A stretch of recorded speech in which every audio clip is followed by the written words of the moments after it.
Welcome to the 15th Annual Barbara Olson Memorial Lecture. I am Eugene Meyer, President of the Federalist Society, and this memorial lecture started, as many of you know, shortly after 9/11.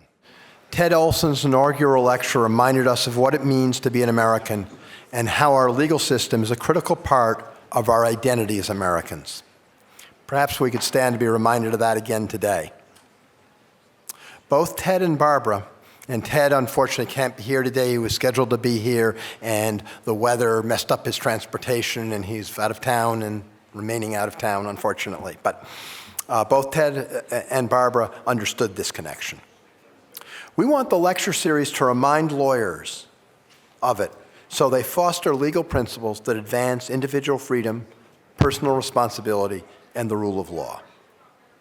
Our other lecturers have included a distinguished cast: Justice Scalia, Chief Justice Roberts, Vice President Cheney, Judges Ken Starr, Robert Bork, Ray Randolph, Edith Jones, Doug Ginsburg, Dennis Jacobs, and then Judge, now Justice Neil Gorsuch, former Attorney General Michael McCasey, former White House counsel Don McGahn, and Peter Thiel, John Allison, and Senators Tom Cotton and Ben Sasse.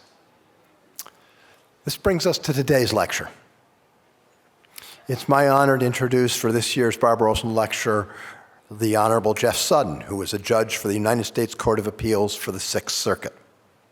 Prior to this, he was a partner with the law firm of Jones Day, Rivas & Pogue in Columbus since 1996. And before that, he was an associate with the firm where he specialized in commercial litigation, constitutional litigation, and appellate practice. Since '93, Judge Sutton has been an adjunct professor of law at Ohio State, at the Ohio State University College of Law, as all of our football fans understand, teaching seminars on the United States Constitution and state constitutional law. Since 2012, Judge Sutton has taught a class on state constitutional law at Harvard Law School.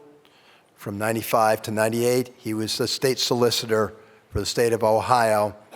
I would add, at a time when there weren't quite as many state solicitors, but he oversaw all the appellate litigation on behalf of the Attorney General and participated in complex litigation on her behalf at the trial level. Judge Sutton had clerked before for Justice Lewis Powell and Justice Scalia. He's argued 12 cases in the United States Supreme Court, received his BA from Williams College and his JD from the Ohio State University College of Law. He teaches a class at Harvard Law School, pardon me, I mentioned that already, but on state constitutional law, and has co-authored a case book. And more recently, and more importantly for us and for this lecture, he recently wrote 51 Imperfect Solutions, which I suspect he will talk about a bit. It is a real honor to have Judge Sutton to deliver the 2018 Barbara Olson Lecture. Judge?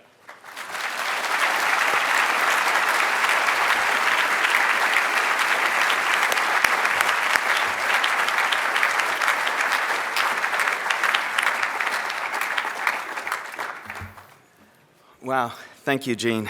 When you write a book, you learn who your friends are. I'm deeply honored to give this year's Barbara Olson Lecture. I knew Barbara and I know Ted, and I'm proud to call them both friends. Barbara believed in the power of ideas and spent her all too brief time on this earth promoting them. Count me as a fellow traveler. The theme of this year's convention is good government through agency accountability and regulatory transparency. Let me start with some judicial transparency. If anyone thought that I would have the good taste to refrain from talking about state constitutions or promoting the ideas in 51 Imperfect Solutions, I have some bad news. I do not have that kind of restraint. The phrase assumption of the risk comes to mind. The good news is that my topic, federalism, is no stranger to the theme of the conference, separation of powers. There was one other reason I cannot resist talking about the book. Many of the ideas in it grew out of a national convention 21 years ago. In 1997, the Society put together a panel on City of Bernie and the future of federalism. As is the Society's custom, its most radical and impressive custom, the panel had intellectual diversity. In a minor breach of separation of powers, I moderated the discussion and participated as a panelist in it. On my side of the debate was someone I did not know, Bill Pryor, then the Attorney General of Alabama.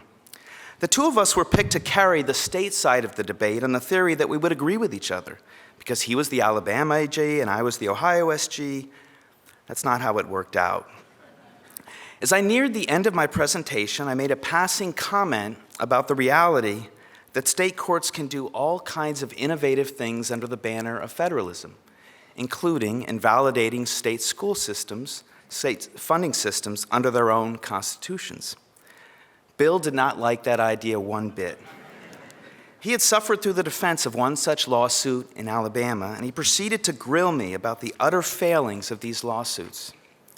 Who is this guy, I thought? We were supposed to be on the same side of the debate. I'd given him a wonderful introduction. No matter, he let me have it. Not one to dodge an argument, I defended my point and the virtues, even if unpredictable virtues, of federalism. Back and forth we went, each completely convinced the other was wrong, the other two panelists just watching us. I probably called him a fair-weather federalist, and he probably called me a judicial activist. Fighting words. Learned Hand once said that the spirit of liberty is the spirit which is not too sure that it is right. Bill and I did not win any Learned Hand awards that day. But we did win each other's friendship and respect, a quintessential Federalist Society story. One of us a son of the North, one of us a son of the South, one a Protestant, one a Catholic, and most improbably of all, one of us an Ohio State fan, and one an annoying Alabama fan.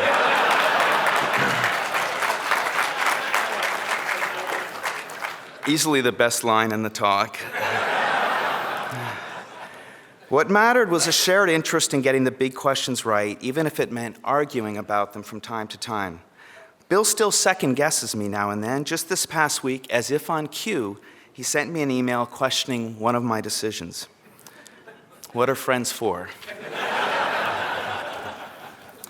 Bill and I ended up doing a lot of work together. He hired me to handle 3 merits cases in the US Supreme Court and to write several amicus briefs there. Greg Katsas also worked with us on many of those cases. Not a bad team. Together, our work at the US Supreme Court, I would like to think, increased the profile of state AG and state SG offices.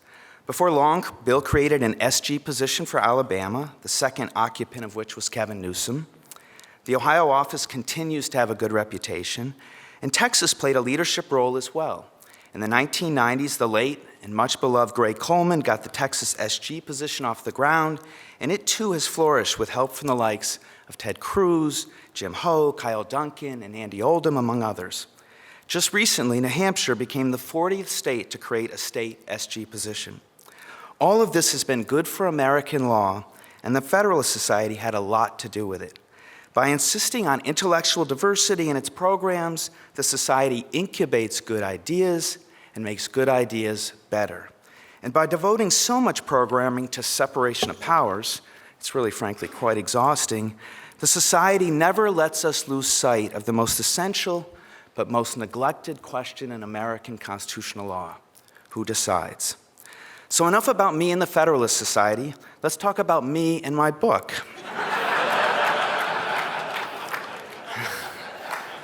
It's really quite outrageous. It'll be over soon.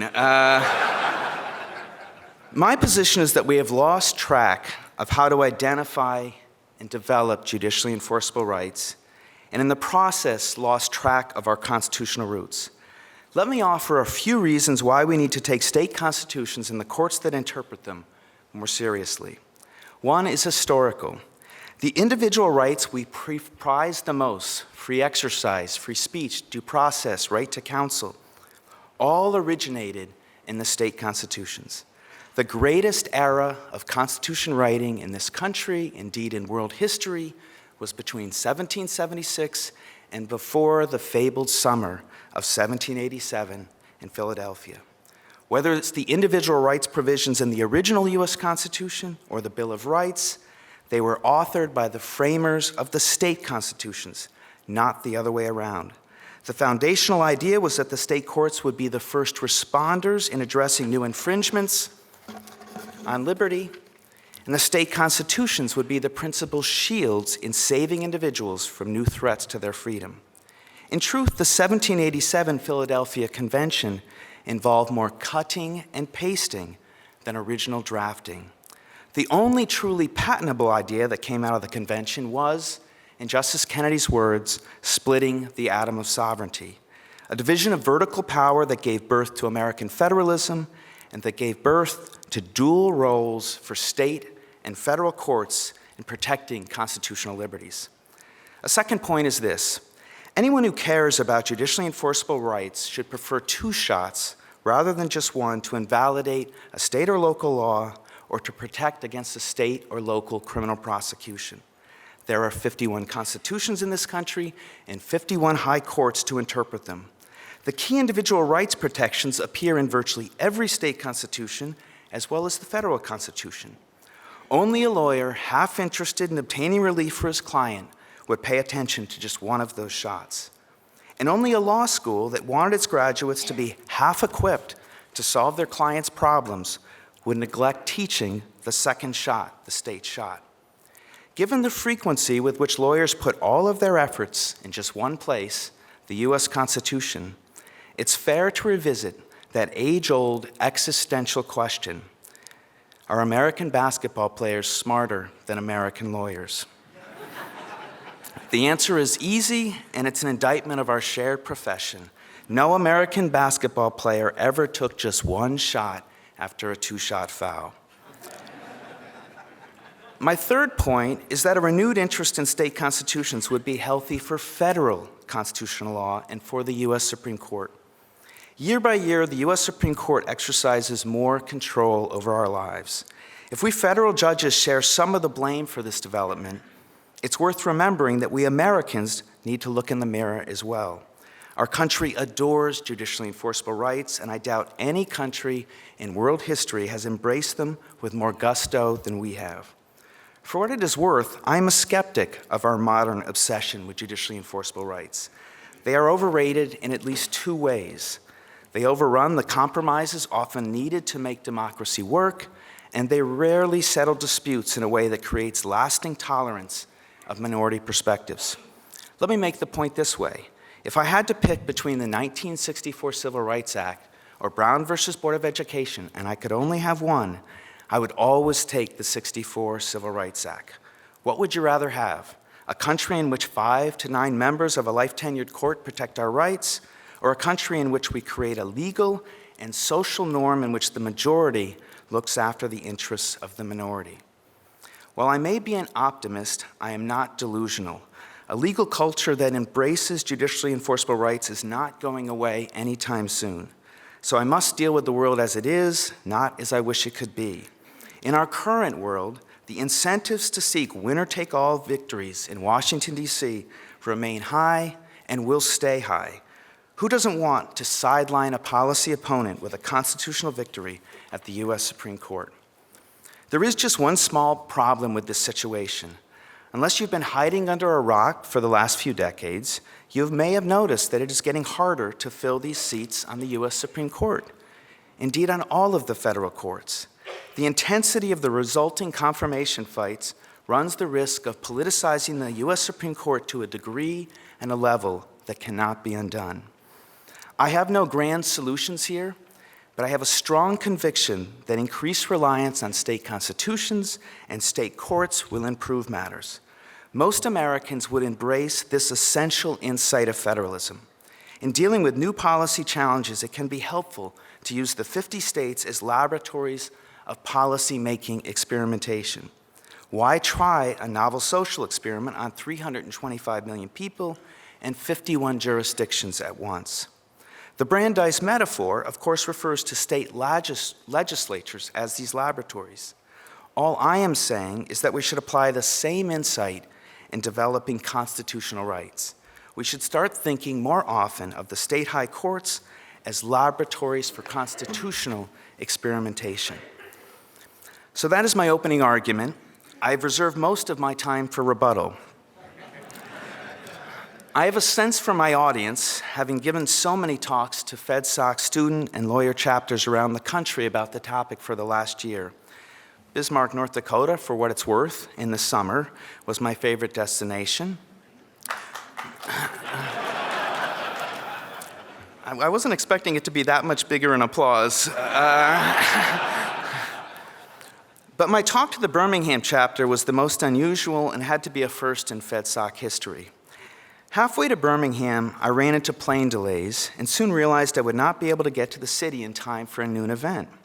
Rather than cancel the event, my preference, the chapter insisted that I give the speech with my iPhone in one of the remote carols in the Admirals Club in the Charlotte, North Carolina airport.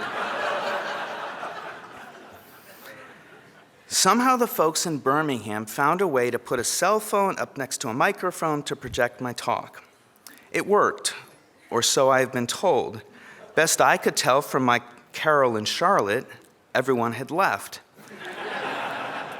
But I do know this: two poor souls in the carol next to me listened to the whole speech. Afterwards, I'm very proud of this, they said they liked it.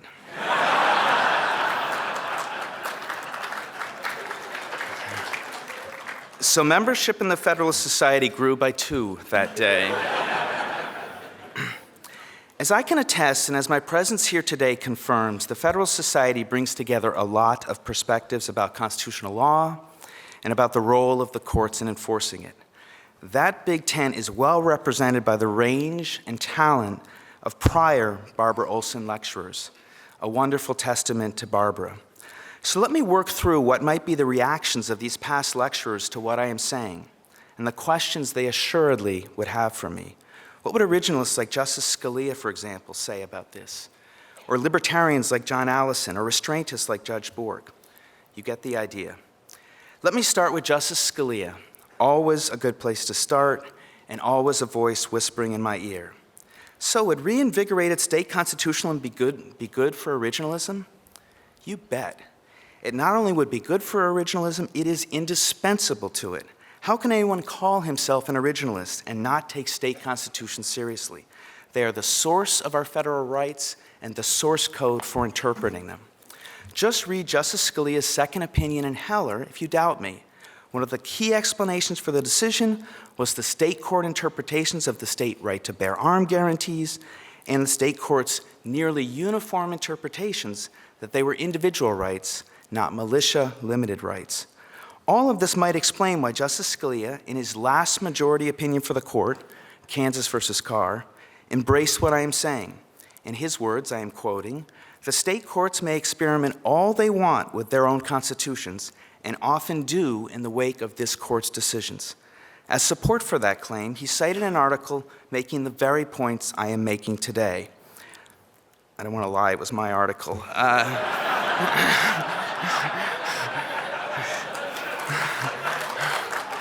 I know, something about that doesn't seem right. I really did not want to tell you, but then I felt my conscience kicked in. Let's move on. Past speakers like John Allison and Peter Thiel might ask whether libertarians would benefit from vigorous state constitutionalism. That too is easy. For the libertarian, state constitutionalism is the ship you have long waited for the prevailing winds to bring in. 2 shots are always better than 1. Most libertarians, indeed, would probably prefer 3 or even 4 ways to limit government. For now, however, don't get greedy. It's always better to have 2 shots rather than just 1 to halt enforcement of an overarching or overreaching state or local law. The point turns on math, not law. Let me illustrate the point with the Patel opinion by Don Willett, then a justice on the Texas Supreme Court, now a judge on the Fifth Circuit. At issue in Patel was a set of burdensome licensing requirements that Texas imposed on wannabe commercial hair threaders. The plaintiffs filed the challenge under the Texas Constitution's due course of law provision, presumably on the theory that they wouldn't have gotten anywhere under the U.S. Constitution. In a history-filled concurrence that all libertarians and all natural law advocates should relish, Judge Willett examined the Texas Constitution's protection of property and due process rights and their under-protection in the past. His thoughtful reasoning, with the memorable line, "Don't thread on me," those opportunities don't come very often in a judicial career. His opinion laid out a roadmap for other state courts to follow in honoring their own state liberty and property protections. The wee Willetts must have been proud of their father that day. Good, I could use the pause. What about the risk that if we place more emphasis on state constitutions, we will dilute respect for federal constitutional rights or diminish the role of the federal courts in protecting them? Perhaps Chief Justice Roberts and other federal judges might ask that question. The short answer is that this is the nature of federalism. We do not think any less of Congress when a state legislature takes a different path from the national legislature under its own lawmaking prerogative. It's the same thing when a state court charts a different path under its constitution. Madison was right in Federalist 51, surely, by the way, the most aptly numbered of the Federalist Papers. It's pretty good. That was a promotional point. I wasn't sure you were getting it. That's why I had to mention it.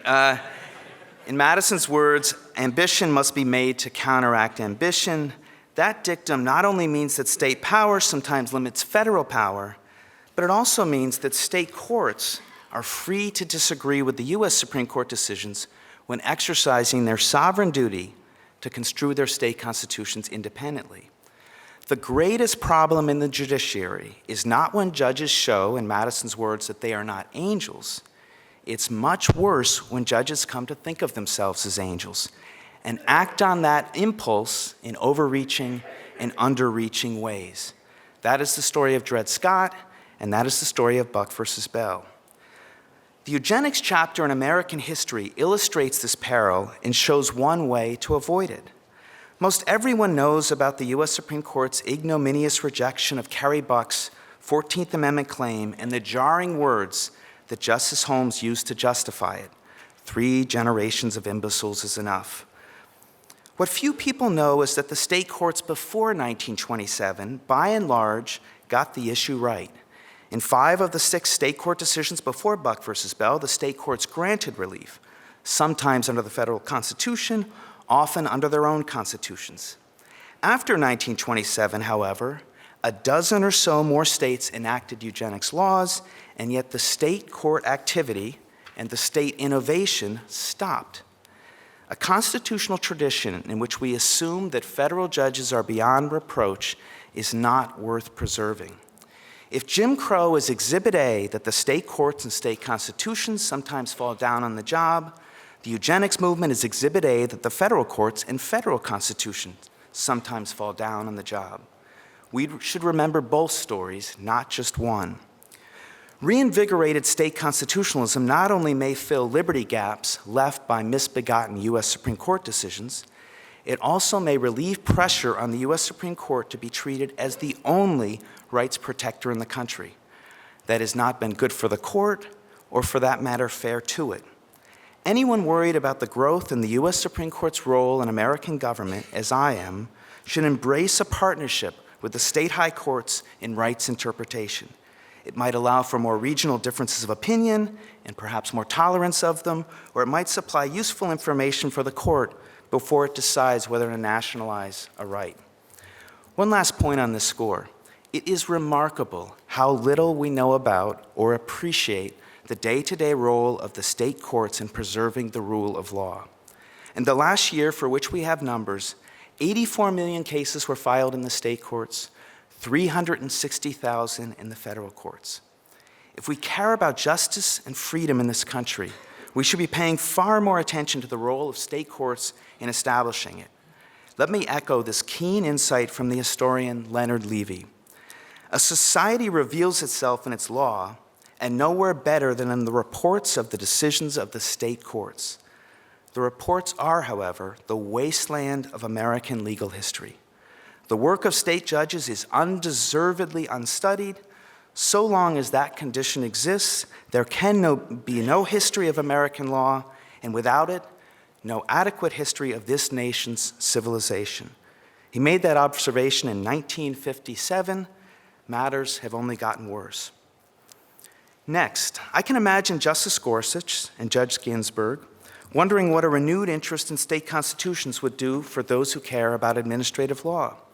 Here, too, is another useful story. As it turns out, many state courts have taken these state separation of powers issues quite seriously, often more so than the federal courts. Many state courts, almost half of them, have not hesitated to enforce the non-delegation doctrine with respect to state laws. One objection to enforcing the non-delegation doctrine at the federal level has been the concern that the line drawing is too difficult, a risk that the state experiences either can confirm or expose as mistaken. What of Chevron-type theories of deference at the state level? The states are all over the map, but a growing number of state courts have rejected deference to administrative agencies, often as incompatible with state separation of powers. 2 of those state court decisions came in the last 8 months, one from the Mississippi Supreme Court and one from the Wisconsin Supreme Court in a thoughtful decision by Justice Dan Kelly. Each of the decisions refused to follow the federal Chevron model, and each of them invoked Justice Gorsuch's, I guess I'll call it landmark 10th Circuit opinion in Gutierrez. It's really sad to be a justice on the U.S. Supreme Court and your landmark decisions are on the Court of Appeals, but he has time to correct that. So dialogue between the state and federal courts, as these cases show, runs in both directions. Next, I can imagine my federal court predecessors at this lectern, Judges Jacobs, Jones, Mukasey, Randolph, and Starr, and last year's speaker, Don McGahn, all wondering about the selection process for state court judges and the reality that 90% of them are elected. Well, let me just clear some brush. They don't have lists at the state court level. They've chosen some other approaches, but there's time. But the harder point is how can one trust majoritarian elected judges, they might say, to perform a counter-majoritarian job? Well, I have a lot of firsthand experience in this area, and I can tell you not to worry. As State Solicitor of Ohio, I defended many state laws in front of the justices of the Ohio Supreme Court who are elected to 6-year terms. As I tell my students at Ohio State and Harvard, I could teach a semester-long course on state constitutional law based exclusively on cases I lost at the Ohio Supreme Court under the Ohio Constitution. These were not inconsequential cases: school funding, vouchers, tort reform, criminal procedure. Elected judges, I found out, are just as apt to be allies as foes when it comes to constitutional cases. Judicial elections, moreover, have not gotten in the way of many excellent lawyers joining the state bench. Indeed, many of them are now former state court judges because the current administration has appointed so many of them to the federal court. Good for them, I say. Go where the talent is. In the long term, that development is going to lead to more first-rate lawyers serving on state courts, and perhaps especially lead more former state SGs and deputy state SGs to serve on state courts. I cautiously predict that we are entering a golden age of state court judges. Buried in the judicial selection question, by the way, is an assumption, an elitist assumption, I fear, that state court judges are not up to snuff with federal judges. It may be true that more federal judges went to Ivy League law schools, and more state court judges went to state law schools like my alma mater, the Ohio State University. Come to think of it, that may be why I like state court judges and state constitutions so much. Well, a distraction. But if it's fair to compare credentials, it's equally fair to compare performance. Ask yourself which set of judges, our state judges or our federal judges, have been more faithful to the language of their respected constitutions over time. I don't know the answer, but I have my suspicions. I suspect that the state reporters convey a greater respect for the language and original public meaning of their constitutions than the U.S. reports do for the U.S. Constitution. Keep in mind the possibility that electoral accountability and perhaps attendance at state law schools, God forbid, may make judges better, or at least better when it comes to respecting text and fixed meaning. Imagine if a judge from another country wanted to learn how we interpret statutes and constitutions. And imagine if all we gave him were the transcripts of federal court confirmation hearings before the Senate Judiciary Committee to answer that question. Based on these transcripts, our visitor would assume that the overwhelming norm for American federal judges is textualism and originalism, that it's their job to interpret the law, not make it. I'm not going to ask that visitor from another country to look at the US reports. You might draw a different conclusion. Now, what about what judges say when they're running for office in state elected offices? Same thing. If you listen to those campaign speeches, you're going to see they adopt the language of originalism and textualism because that has become the acceptable norm in American political discourse when describing the appropriate role of judges, whether state or federal. In the words of Chief Justice Roberts, judges are to be the servants of the law, not the other way around. All of this gives me hope about how state judges would use the power I want them to exercise, and hope about what state citizens would do in judicial elections if judges overreached. Next, what of the perspective of those who care about judicial restraint, a view captured by one of the first Olson lecturers, Judge Robert Bork? Isn't there a risk that with a renewed interest in state constitutions, we will unleash a wave of judicial activism? Before taking on that question, let me say a word about Judge Bork. Most people in this room over age 50 have had some personal experience with him. Mine was personal, but not face-to-face. My first year of law school was 1987, the year he was nominated to the court. In my third year of law school, my father-in-law gave me The Tempting of America as a Christmas gift. The book changed my view of law and interpretation. When I had the good fortune of picking an active justice to work with during my year with Justice Powell, I chose Justice Scalia, a decision heavily influenced by what I had learned from Judge Bork, and a decision that changed my life. I owe Judge Bork a great debt. We all do. So let's think seriously about what Judge Bork would say about my argument. He likely would point out that the last federal appellate judge to take up the cause of state constitutionalism was Justice Brennan. And he would add that history has not treated Justice Brennan as one of the great apostles of judicial restraint. Judge Bork has a point, and I can already hear another mentor of mine, Frank Easterbrook, wondering about it. Justice Brennan, it is true, wrote a landmark article in 1977 that promoted many of the themes I am promoting today. I have two responses, one that defends the Brennan piece and one that qualifies it. The first is that federalism is a two-way street. No one would take the position that it is a bad idea to have judicially enforceable limits on congressional power because some states might misuse that power. If the people of a state want judicial activists or restraintists or institutionalists, they are free to have them. And if they have buyer's remorse, they can do something about it. They can amend their state constitutions, which usually require just a 51% vote, or they can replace the judges, most of whom face electoral accountability or age limits. Those options do not exist with the US Constitution or the composition of the US Supreme Court. To offer a friendly amendment to Chief Justice Marshall's too frequently invoked comment about the US Constitution, we must never forget that we have life tenure and that it is a constitution, an essentially unamendable constitution we are expounding. Let's remember as well that rights innovation at the state level does not inherently favor some rights over others, say blue rights over red rights. It is emphatically neutral.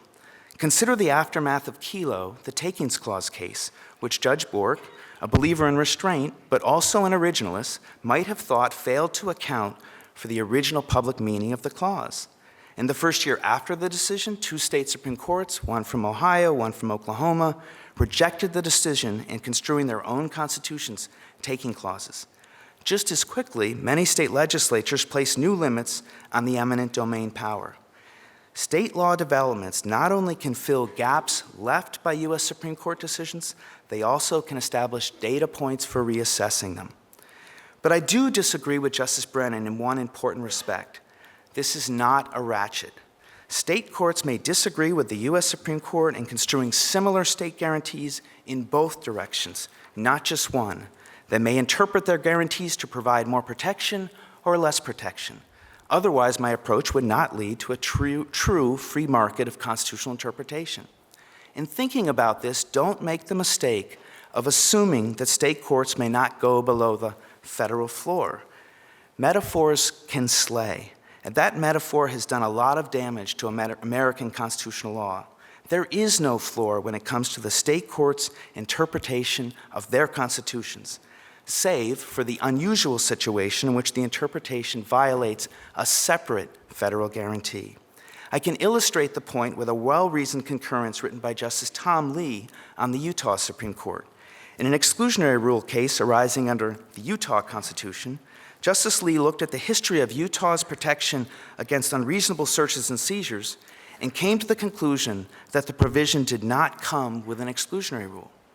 The state courts are free to interpret their state constitutional guarantees to go above the federal floor, or as Justice Lee pointed out, go below the floor with respect to state law. Here is my last question. Isn't it important to have uniform rights in this country so that when Americans move for one reason or another, they can be assured that the protections they had in one state, they can bring with them to the new state? Yes, I would say in some instances, but no in others. Here I will use the perspectives of Senator Sass of Nebraska, Senator Cotton of Arkansas, Vice President Cheney in his capacity as a congressman from Wyoming, and Ted Olson, a Californian, to aid my argument, not to second guess it. To paraphrase Senator Sass, there is a difference between life in Nebraska and life in Vermont. One group of people is proud of cattle, the other ice cream. How proud they must be. Even sibling states have profound differences. Think Vermont and New Hampshire. Or if you question whether there is really any difference between Michigan and Ohio, just go to next Saturday's football game.